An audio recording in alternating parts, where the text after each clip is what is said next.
যখন বাংলাদেশি হিন্দুরা, সনাতন ধর্মাবলম্বীরা যখন প্রতিবাদ জানাচ্ছে বাংলাদেশের রাস্তায়, চট্টগ্রামের রাস্তায়, তখন এই শান্তিপূর্ণ নিরীহ আন্দোলনের উপরে চোরাগোপ্তা সশস্ত্র আক্রমণ হানানো হচ্ছে এবং পুলিশ এবং বাংলাদেশি সরকার তার সাথে আছে।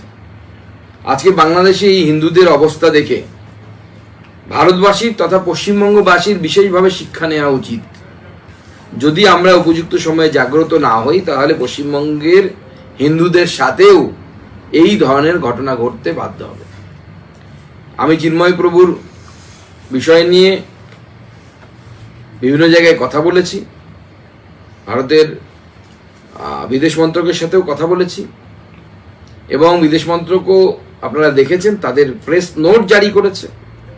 আমরা সবাই চাইছি যে প্রভুকে খুব তাড়াতাড়ি মুক্তি দেওয়া যেন হয়, এবং আমরা ওনার সাথে আছি।